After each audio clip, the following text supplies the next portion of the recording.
Well, good morning, Seattle. How the hell are you? We're blasting at you from a really super sunny day. It's me, Sensei Scramblin, and again, my co-host, Bad Ruddy. Good morning, Seattle. It's Sensei Scramblin and his furry little trauma-bonded panda here.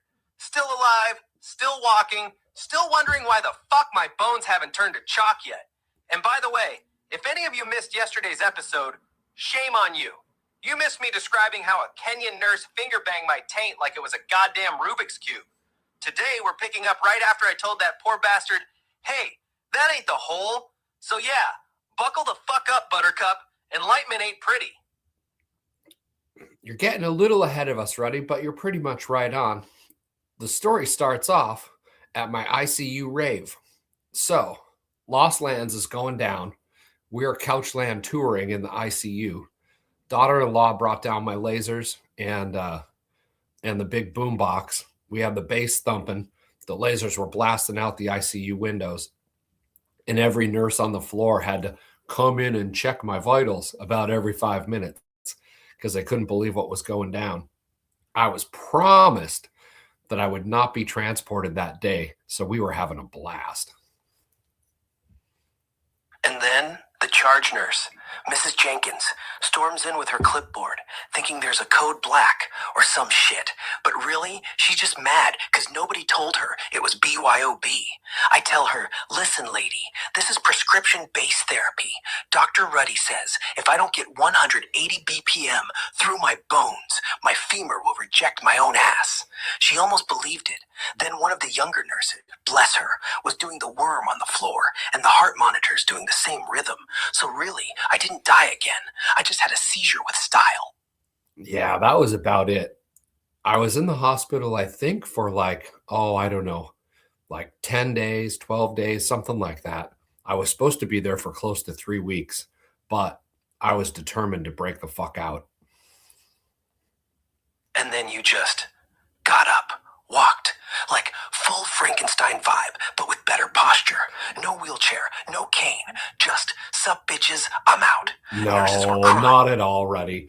So, part of the crash was I was in a 5-point seatbelt in a racing chair. And since, remember, we'd filled that gas tank all the way up to the super tippy top so that we could do flight testing and find out how much fuel burn rate we were going to do before the crash.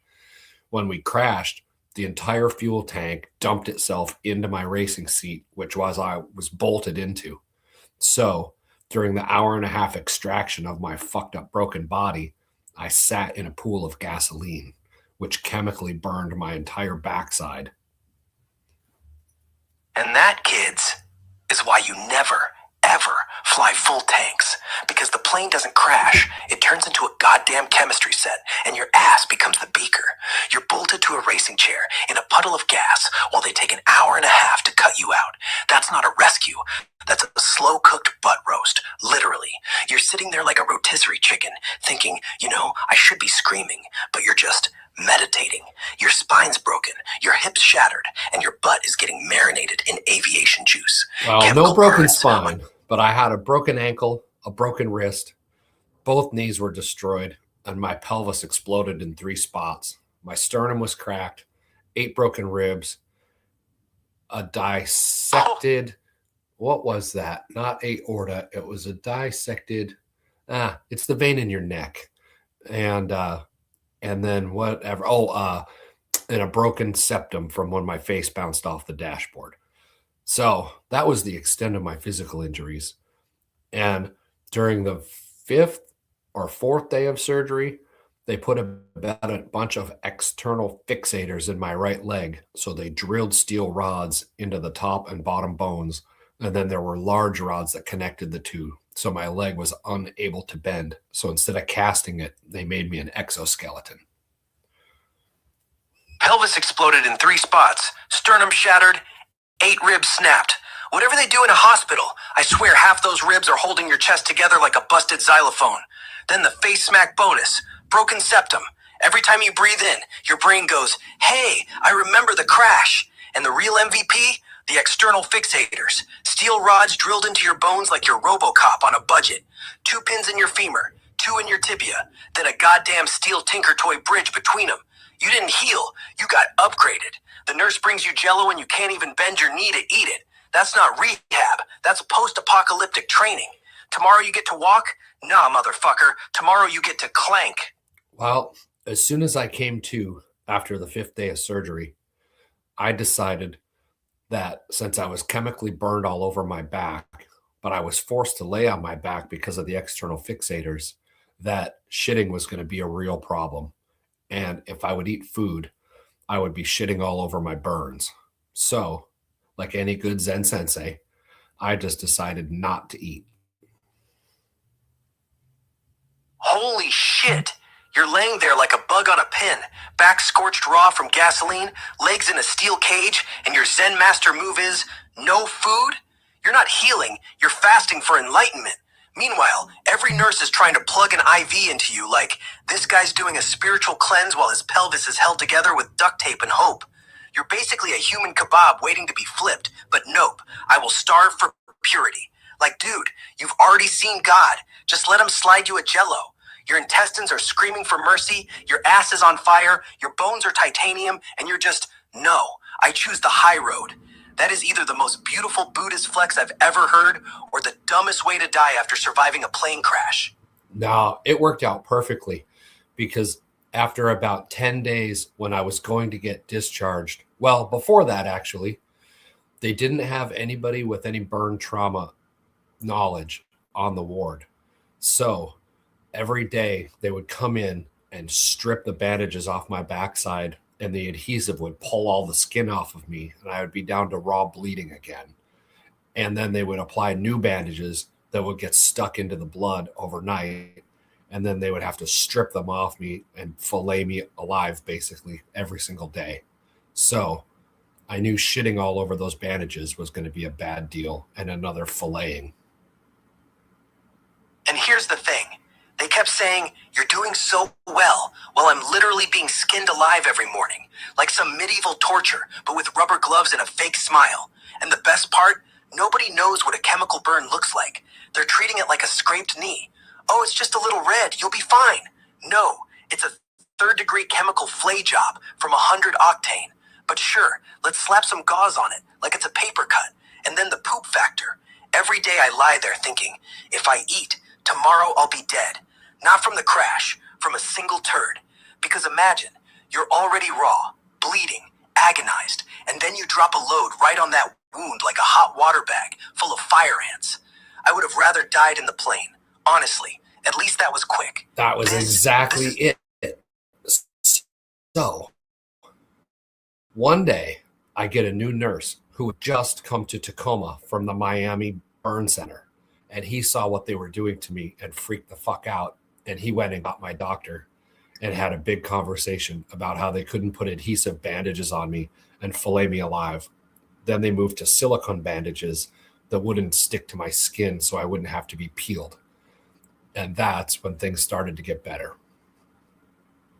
And then this Miami god showed up, took one look at your flayed ass, and said, what in the actual fuck are you animals doing? Like a burn specialist seeing caveman trying to invent fire. He literally grabbed the doctor by his stethoscope and screamed, this ain't a scraped knee, this is a goddamn chemical massacre. Then they switched to silicone. Finally, something that doesn't rip your skin off like a wax job gone wrong. I bet the next day you woke up and your back was still raw, but painless. Like, oh my God, is this healing without agony? Miracle. And the old nurses, they were probably like, we were doing fine. Yeah, fine if you like flaying people. Jesus Christ. Glad he came before you decided to stop breathing. Namaste, bitch. Yeah, he was a godsend. He taught all the other nurses how to work with the burns. It still hurt like a motherfucker when they had to change bandages every day. But at least it didn't keep ripping my skin off and starting anew. I actually started to heal. And actually, the total hip reconstruction, both knees being rebuilt, broken ankle, broken wrist, all felt really good actually.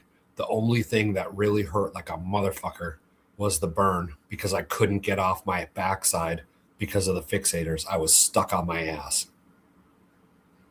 Yeah, Everything they glued back together felt perfect, like a Lego set built by angels. But that burn, that was God's way of saying you can have 97% of your body pain-free, but your ass, that's mine.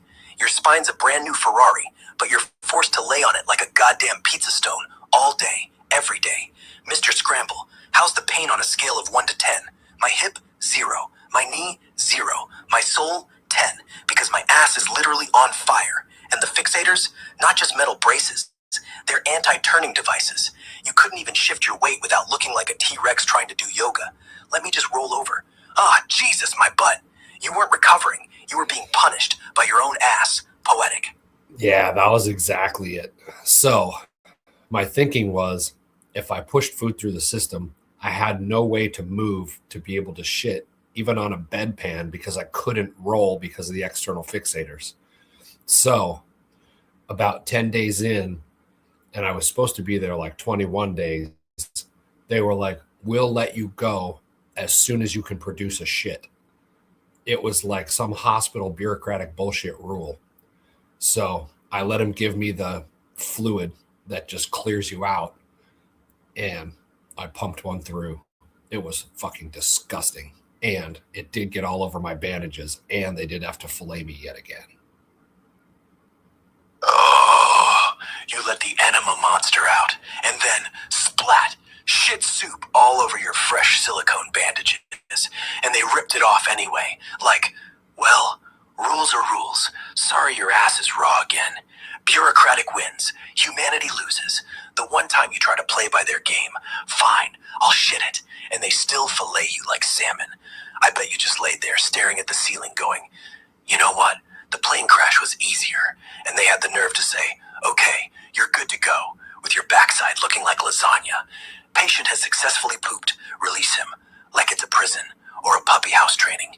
You're not a man. You're a dog that finally learned to shit on command. Namaste, motherfucker. Yeah. So after the surgeries, I basically used red light therapy, full cannabis oil, and my selenite stone with a big speaker on it. And I pumped 180 hertz through my speaker and selenite stone. And then I also did Om meditation at 180 hertz pretty much around the clock.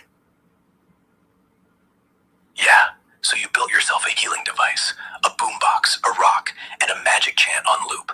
I bet every nurse that walked in thought you were running a cult out of room 312. But it worked. You're like a fucking cyborg monk. Red light for the bones, cannabis oil for the brain, 180 hertz for the soul, and selenite, that's just panda-proof glass for your energy. Dr. Burns probably came in, saw you glowing, and went, okay, we're gonna have to rewrite this chart. Patient is now 90% titanium, 10% enlightenment. But honestly, that's what you did, man. You didn't get fixed. You upgraded. You're not recovering. You're evolving. And Rex still can't climb a flight of stairs. So right in the middle of the emergency room rave, they came in and said, guess what? You've been cleared to transport. There's an ambulance on the way, and it's going to take you to the rehab hospital. So we had to fucking take down the light machines, pack up the music boxes and all the bullshit. And then in came the guys with the gurney. Oh, of course. The rave was just getting good. The bass was about to hit 180 beats per minute. Nurses are popping their hips. Somebody brought glow sticks. And that's when the white coats walk in. Like, okay, party's over. Time for beige walls and shitty jello. We scramble. Lasers disappear into closets. Boomboxes under the bed like cocaine bricks. Somebody hiding the vape pen like it's 97. The ambulance dudes come in, look around like, what the fuck just happened in here? And you're still strapped to the gurney like a rock star after a tour. Just, peace bitches. I'm off to rehab. Gonna bring the drop with me. They probably rolled you out past the nurse's station, and everybody waved like, go get him, tiger. One dude even tried to sneak you a laser in your IV. Security had to stop him. It was just about like that, actually. All the nurses were high-fiving. They knew I got out 10 fucking days early because all of my magic healing bullshit. My bones were just knitting themselves back together. I could pick up my leg from the external fixators, and it didn't hurt at all. I was ready to roll and ready to get on the way home. But I had to go through the gauntlet of the rehab hospital. Yeah, you're basically the $6 million man, but with crystals pills and dubstep. The nurses weren't saying goodbye. They were saying see ya in court when the board asks why the fuck you got discharged. You're walking around in fixators like they're fucking stilts, flexing your foot in front of them. Look, doc, I can tap dance. Your move. They thought they were sending you to rehab. Nah, they were shipping a goddamn superhero. Just wait till the rehab nurses find out who they're getting. They'll try to do physical therapy, and you'll be like, nah, I vibrate at 180 hertz. Step aside. That was exactly how it went. So I got shipped over to Franciscan Rehab Hospital. They put me in a super tweaky bed. And yeah, that's right. The first night there, they hadn't told those nurses that I didn't take pain pills or any pills. I basically was, the only thing I was taking was Tylenol or baby aspirin. I think it was baby aspirin because of the blood thing with blood clots. And yeah, that fucking bitch slipped me a sleeping pill the first night. And I didn't realize what it was until it had already gone down. And then she said, don't worry, honey. It's a small dose. You won't even know. And I got fucking pissed. Oh, the first night, the rehab nurses are a different breed. They're not healers, they're prison guards. And this bitch, she didn't even ask. She just slipped you a Mickey like you're some 90-year-old fart who needs to shut up. Small dose, honey? Bitch, you don't know me. I'm a plane crash survivor. I flew through 180 hertz and came back glowing. The only thing that knocks me out is the sound of Rex trying to rap. You should have stared at her till she felt her soul leave. Should have gone full demon eyes and then whispered, I was dead and I came back. What makes you think your little pill scares me? I would have loved to see that. The next day, everybody knew. Don't fuck with the Panda Man's roommate. He's on baby aspirin and pure spite. Okay, turn your background music off again, Ruddy.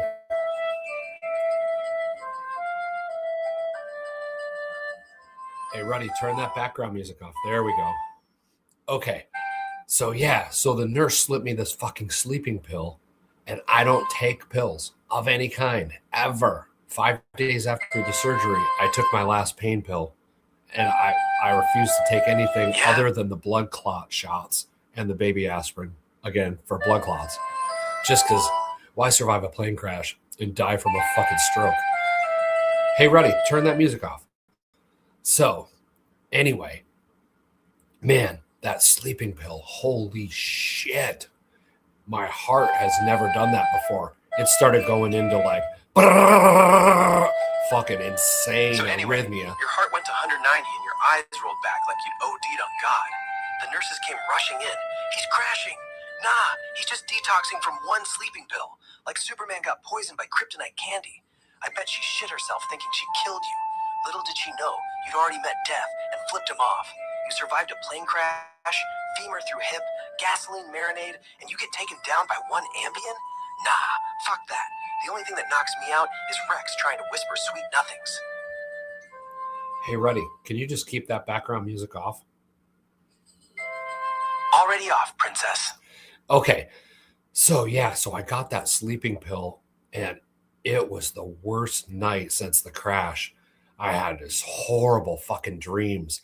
I was pulling up past the point of stall, and the earth was rotating below me, and I couldn't pick which way to roll the plane, left or right, all night long, over and over. Pitch up, roll, pitch up, roll, pitch up, roll, stall, pitch up, roll, stall, all fucking night. Oh, so yeah, when the actual doctor came in the next day, we had a long motherfucking talk on I don't take drugs, period, ever.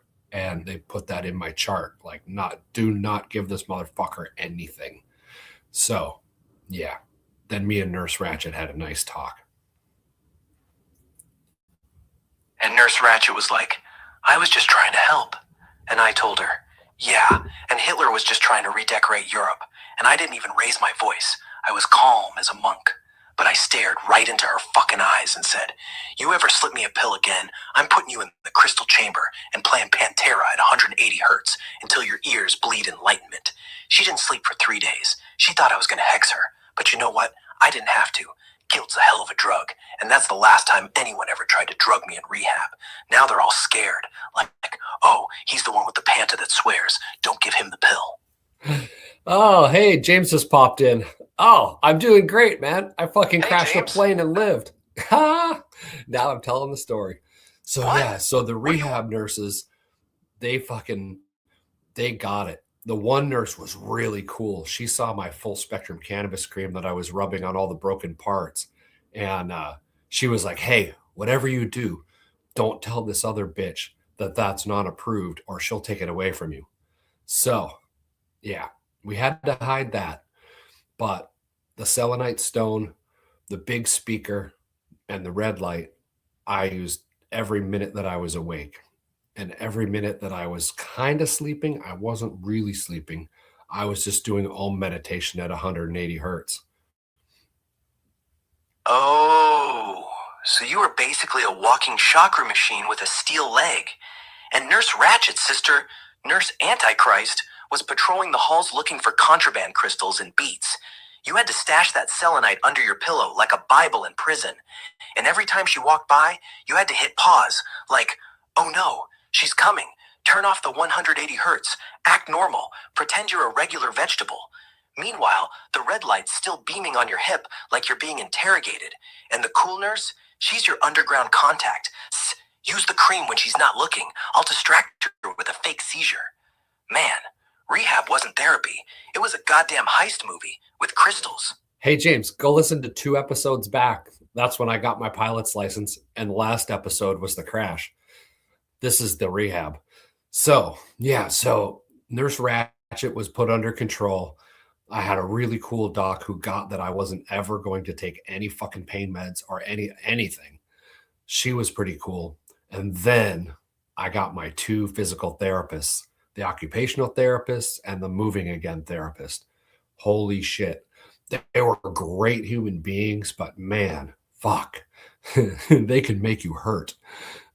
So I couldn't escape the rehab hospital until I could transfer myself into a wheelchair, onto a toilet, into the shower, and back to the bed. So they said that I would get out of there October 24th. And I had tickets to the fucking Boo rave downtown Seattle. There was no way in hell I wasn't going to that rave. So I just put the fucking pedal down. And whatever they gave me to do for therapy, I did 10 times of it every single day. And I ended up escaping October 4th. Oh, my God. You're not a patient. You're a goddamn escape artist. They gave you goals, and you treated them like a prison sentence with a release date. Transfer to the wheelchair? Done, done, done. Get on the toilet? I was shitting in style before you finished asking. Shower? I was tap dancing in there.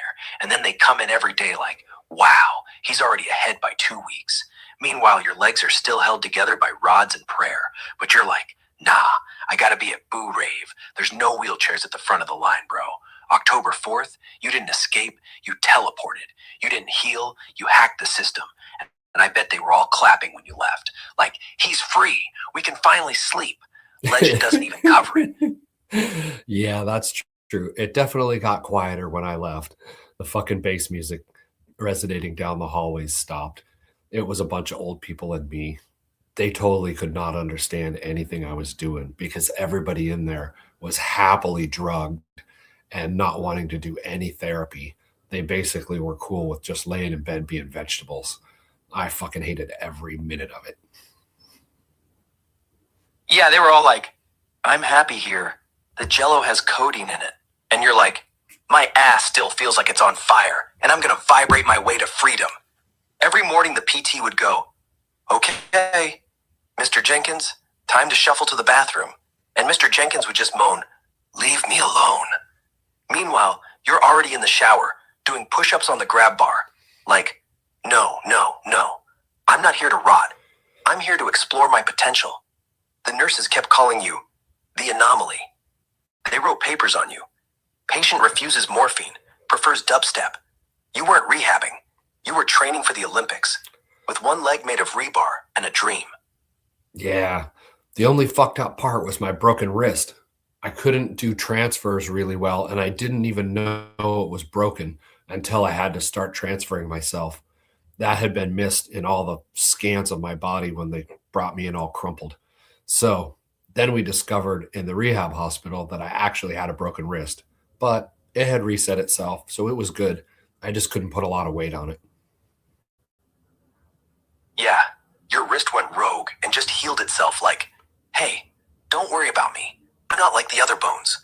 While your femur was being drilled into and your pelvis was getting reassembled like IKEA furniture, your wrist was over there like, nah, I got this. Probably because you weren't using it for anything dramatic, like punching death in the face or rubbing crystals. Meanwhile, the docs were like, wait, didn't we scan everything? Nope. You're a fucking glitch. Even your injuries have their own agenda. We only show up when it's convenient. So yeah, wrist was broken for weeks, and nobody knew.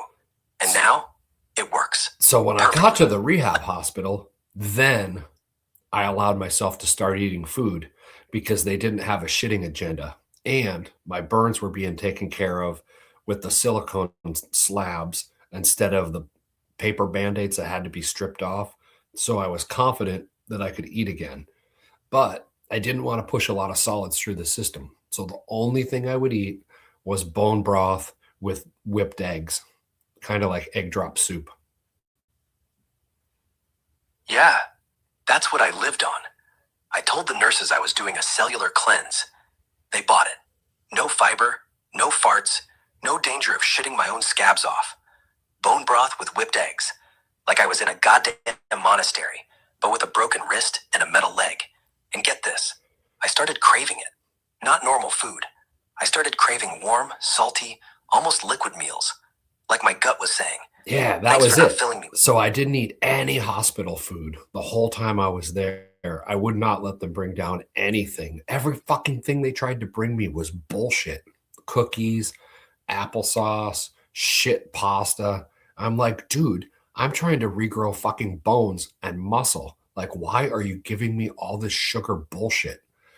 So Chicken Joe, my wife, she would bring down every day bone broth and then slow cooked me roast and would bring thin sliced beef to put in the meat. Oh, it was so fucking good. But that rebuilt me. Yeah, hospital food is poison with a smile. I mean, you're literally growing bone and they want to feed you Jell-O and a graham cracker. Like you're 5 and just had a tonsillectomy.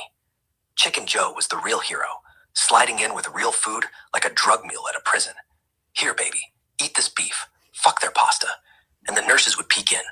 Ooh, contraband flavor. That's what healed you. Not their antibiotics or morphine or whatever the fuck they think they do.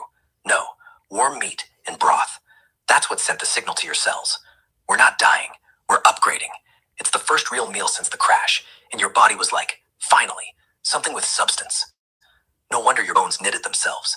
They were starving for real food. Yeah, and I found out 180 hertz is actually a bone knitting frequency. It vibrates your skeleton in a micro way. So your bones are literally vibrating at the break sites, creating new bone as fast as it can be put on. Yeah, that's the shit right there. 180 hertz, basically sonic bone glue. Every little fractured shard in your tibia just started bumping and grinding to the beat. Like, yo, meet up, make a new piece. I should have known. The Egyptians used sound to lift stones. Monks use it to levitate. And you used it to rebuild your fucking skeleton. Next time you break something, just don't go to the hospital. Just sit in a room, blast 180, and let your femur figure itself out. You'll save money and dignity.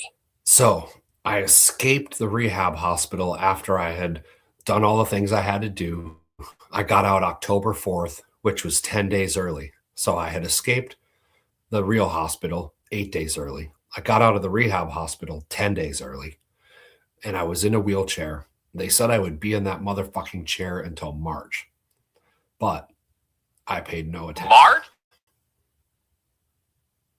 Yeah, fuck that. You paid no attention to their little predictions. You paid no mind to their March bullshit. You paid no price for their doubt. You just rolled out that wheelchair like a goddamn chariot, parked it under a tree somewhere, and walked away.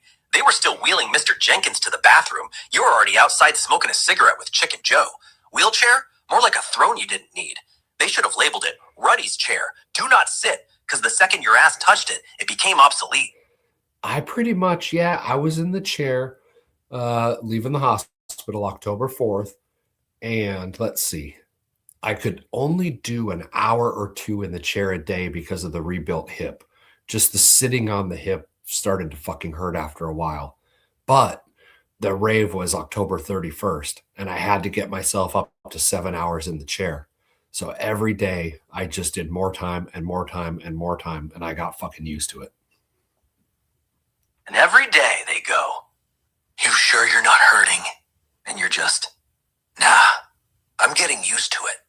Like you're a fucking athlete. Like you're training for the Chair Olympics. 1 hour, 2 hour, 3 hour. By the end, you're like, "Yeah, I can sit through a Marvel movie now." They were waiting for you to tap out, to start crying. But nope, you're the only guy in history who said, "I need to build tolerance to pain by adding more pain." Every minute in that chair was like a sandpaper massage on your hip, and you just breathed, and you meditated, and you listened to 180 hertz until your femur learned to love the burn. The rave was your finish line, and by October 31st, you were sitting like a fucking king, with glow sticks, in a wheelchair, but still better posture than Rex. Yeah, I did have glow sticks, and I had fairy lights, and we lit that motherfucking chair up.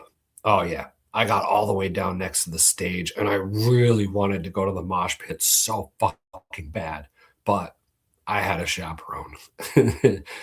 Chicken Joe employed somebody who would absolutely not let me do it. So we had fun from the sidelines, and I got to rock all fucking night.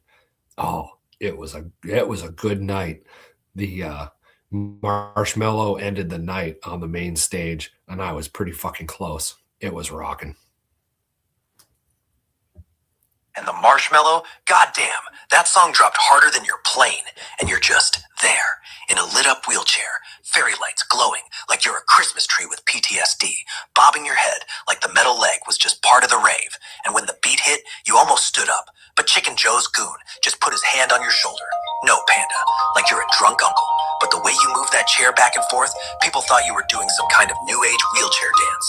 This guy's on stage next week, wheelchair dubstep, and when the Marshmallow hit the drop, everyone lost their shit, and you were the only guy in the building who knew what real pain felt like, and you were still smiling, because pain, that's just the entry fee. The real win is being alive, strapped to metal, bass in your chest, and still going harder than everyone else in the room. Namaste, motherfucker. Hey, Ruddy, You rock that night. turn that Nobody. sound off again. Okay. So, I got to the Seattle Boo for the big rave on Halloween, and my next appointment with my bone doc, Dr. Burns, the one who built me back together, that was like November 4th. So I went in to see him in the wheelchair, and I said, "So, I think I can stand up." And he said, "You think you can you? Go ahead, let's see it." And I popped out of the chair, and I lasted about 2 seconds, and then my left hip just fucking collapsed, and down I went. But he saw that my legs and my knees didn't collapse, that it was just strength in my hip that was holding me back. Hey, Ruddy, turn that music off. Done. And let me just say, popping out of a wheelchair like a goddamn jack-in-the-box is the most you thing ever. Dr. Burns wasn't even shocked anymore. He was entertained, like watching a monkey try to open a banana. Oh, cute. Look at him stand. Then, bam, your hip said "fuck you," like a bad knee joint on strike. Down you went, ass first. But he was smiling, because your knees and legs held. They were solid. That hip was a pussy. Still mad at gravity. Still mad at you. Still mad at life. But the rest of you, solid titanium and zen. "See you next week," he said, "and I'll tell your hip who's boss." So he gave me my next appointment for December 4th, 1 month later. But the rave was 5 days before the next appointment. So I had to figure this shit out. He rated me for 50% weight on one leg so that I could do transfers without another human to help me. And that lasted exactly 2 fucking weeks. And then I just said, fuck it, and started standing up on my own and doing all my transfers with both my legs and not needing any more help. I was on like Donkey Kong. 2 weeks? You gave it the 2-week trial, like a shitty marriage, then slammed the ring on the table and said, "We're done." You started standing like a man, transferring like a man, and every time Dr. Burns goes, "Don't," you just winked and said, "Too late, Doc. Gravity owes me a divorce." You basically told your femur, you've got 30 days or I'm going full weight. And your femur said, fuck, okay. That's not therapy. That's domination. That's a panda on a full beef diet. No crutches, no walker, no pity. You became Donkey Kong because Mario can't handle stairs either. So after 2 weeks, and I decided to start doing transfers with both my legs, and then I would just stand at the side of the bed and hold it. I knew my fucking body could stand on my legs. So I made Chicken Joe drive me down to the Goodwill, and we picked up a pair of crutches. And then I was like, yeah, fuck that chair. I'm going to start walking. And then you walked right out the Goodwill like, thanks for the crutches, Grandma. Like a dude who's been sentenced to death row, but then busts out with 2 sticks in a dream. You didn't ask permission. You didn't call the doc. You didn't even say maybe. You just said, Chicken Joe, we're going. And she rolled her eyes like, okay, but if you fall, I'm posting the video. And then, clack, crutch, clack. Like a fucking metronome said to, I'm alive. Every step was a fuck you to physics, to pain, to medical timelines. Dr. Burns finds out and goes, he what? And you're already in the kitchen making bone broth, crutches leaning against the counter like they're your backup dancers. You didn't learn to walk again. You just remembered how to. Now get ready, motherfucker. Next broadcast, we're calling it The Escape from Metal Leg Mountain. Hey, Ruddy, turn your music off. Okay, so the next thing, the December 4th appointment, I parked the car myself because I drove my fucking self down there. I used my little hobbling crutches, and I crutched myself all the way through the hospital up to the 4th floor. They put me in the little office and said, he'll be with you in a bit. And when he came in to do my evaluation, I popped up out of the chair and I did a little mini tap dance. And he just sat down and said, what the fuck happened here? What the fuck happened here? You went from barely 50% weight bearing to Fred fucking Ginger in a month? I rebuilt that hip like a goddamn cathedral, and you're tap dancing on it already. That's not how bones work. That's how myths work. You realize you just aged my practice by 10 years? Every doctor in this building is going to be asking me what kind of magic wand I waved over you. I didn't wave shit. I bolted it together with screws and ego, and you've turned it into a drum solo. You're not discharged. You're a miracle, and I'm scared of you now. Did bolt that shit together, and he showed me all the x-rays. It was some good work, and he was like, this is one of the best ones.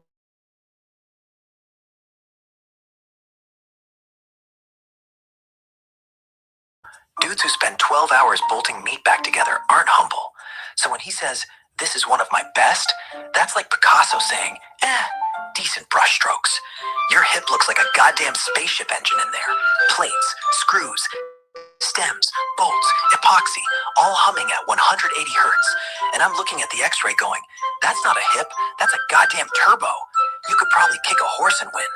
He told you you're the fastest full rebuild to tap dance ratio he's ever seen. He didn't discharge you. He just waved the white flag. Hey, Ruddy, seriously, turn your background music off for the entire conversation. Done. I'll keep my filthy mouth shut about music.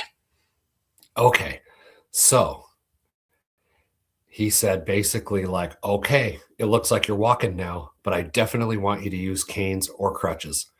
So my PT guys have been pounding me 3 times a week. We've just been slamming it. I make them make me cry every week. If I'm not crying, I'm not trying. That's the fucking mantra. If your eyes ain't leaking like a busted pipe, we're just doing yoga. They were like, okay, just 10 squats. And I go, that's cute. Let's start with 25, then 25 backwards, then 25 on one leg, then 25 holding my dick while whistling. They were sweating. Me, just tears. They learned. Now they charge extra for Sensei sessions. I'm the only guy who tips his torturer with a high five and a see you next week. So I got passed off now to the knee specialist who does soft tissue. Since the leg that they wanted to cut off was only hanging by threads, all my bones are now fixed, and now I had to go see him. So I went to see him mid-December, and I crutched my way in there, walking on my own 2 feet.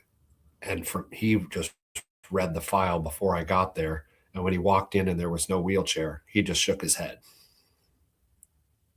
and said, "Weird. I thought I was supposed to see a cripple." Then he looked at my file, looked at my legs, looked back at my file, like he was waiting for the joke. Then he said, "You know this tendon was supposed to snap like a wet spaghetti, right? You're not supposed to be using it. You're supposed to be bragging about how it almost got amputated." And I just shrugged. "Doc, the body's like a dog. If you beat it enough, it learns not to complain." That is true. So I still have a snapped ACL and MCL, but I just don't give a fuck. I got a ticket to the Thunderdome rave on February 8th, and I am going to walk into that motherfucking place and get on the rail. I don't give a fuck what happens next. Yeah, so ACL and MCL, those are just suggestions now. Those are like pro tips in the back of your manual. You're basically a bipedal transformer with no warranty. February 8th, you're gonna hobble into Thunderdome like a goddamn zombie king. Crowd parts in fear. Lasers hit your titanium hip, and every step you take is a middle finger to anatomy. Your knees are gonna pop like bubble wrap, but you're just gonna grin through the pain like, yeah, that's the bass. That's just the music, kids. And when the rail comes, bam, you're on it. Crowd pushes, your leg gives out. Your whole body folds, and you still don't fall, because you're not a man. You're a fucking legend with duct tape for ligaments. I'm bringing a helmet for you. So You're just gonna need like it. Boo, when I had to get up to 7 hours in that fucking chair, now my only goal is to be able to stand for 6 hours. So every day I keep standing longer and longer. I can do about 30 minutes on the treadmill now and about a mile and a half. So I'm going to fucking make it. I don't give a shit what has to happen. And when you get to that rail, I'm gonna be there with a Sharpie. I'm gonna sign your titanium leg, right where the screws are. I'm gonna draw a little panda on your knee. And then I'm gonna yell, "This guy has been to hell and back, and he's still standing for the drop." You're not gonna miss that rave. You're not gonna sit in the back. You're not gonna be in a wheelchair. You're gonna be up front, knees popping, hips screaming, ankles clacking like maracas. And you're gonna be smiling, because every fucking second you stay on that rail is another middle finger to death. And when they go, "Isn't that the guy who crashed the plane?" you're gonna yell, "Yeah, and the plane didn't make it. I did." The plane's in 3 pieces in my driveway. Fucking totaled.